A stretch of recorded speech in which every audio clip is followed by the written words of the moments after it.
Hello বন্ধুরা, সিতারে জামিন pay দেখলাম আমির খানের সিতারে জামিন পে কীরকম হয়েছে সেটা নিয়ে কথা বলবো।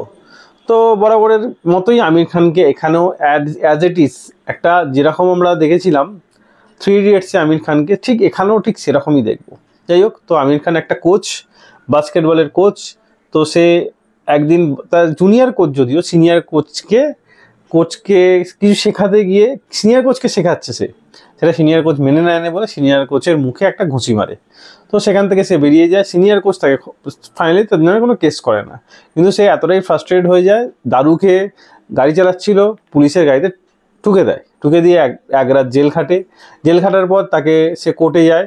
কোর্টের জাজ তাকে তার ট্যালেন্টকে দেখে বা তার ফার্স্ট ক্রাইম দেখে তাকে একটা বাচ্চাদের, মানে অটিস্টিক বাচ্চারা থাকে বা বলতে পারেন যারা ডাইনিং সিনড্রোমে ভুক্তভোগী ডিসেবল বাচ্চারা থাকে, তো তাদেরকে বাস্কেটবল শেখাতে হবে।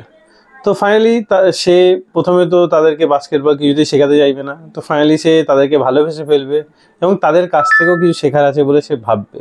এবং তার নিজের পার্সোনাল লাইফও দেখানো হয় যে সে তার ওয়াইফ একটা বাচ্চা চায়, কিন্তু তার বাচ্চা একদমই পছন্দ না।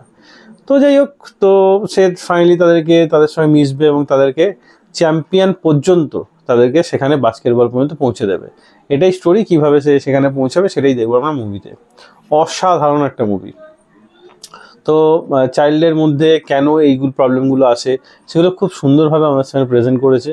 এবং এরকম চাইল্ড যাদের বাড়িতে আছে, তাদের বাড়িতে খুব সমস্যা থাকলেও তারা কীরকমভাবে তাদেরকে ট্রিট করে সেটাও আমরা দেখব। এবং তারা কখনোই কাউকে দুঃখ তো দেয় না, সবসময় তারা দুঃখ পায়, দুঃখ পেয়েও তারা খুশি থাকতে পছন্দ করে। সেটাই আমাদের সামনে প্রেজেন্ট করেছে এই মুভিটা।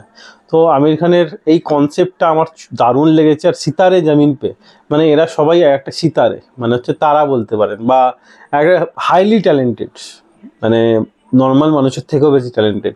হয়তো নর্মাল ব্রেন হয়তো একটা বয়সের পর বা ছোট বয়স বেড়েছে কিন্তু ব্রেন ডেভেলপ হয় না, কিন্তু সবার মধ্যে একটা আলাদা ট্যালেন্ট আছে, সেটাই আমরা দেখব। এবং আমির খান নিজে একটা বড় কোচ হওয়ার পরও সেও সেই বাচ্চাদের থেকে অনেক কিছু শিখেছে। তারা হারতে কোনোদিন শেখে নেয়, হেরেও তারা জিতে যায়। তো দারুণ লেগেছে আমার স্টোরিটা। আপনারা যদি না দেখে থাকেন, অসাধারণ একটা স্টোরি, অবশ্যই দেখুন। আমি এই মুভি গেলাম 4/5 স্টার। খুব মজা পাবেন মুভিটা দেখে। তো ভিডিও ভালো লাগলে একটা লাইক অবশ্যই দেবেন এবং আরও ভিডিও পেতে চ্যানেলে সাবস্ক্রাইব করে পাশে থাকা বেল আইকনটা অবশ্যই বাজিয়ে দেবেন।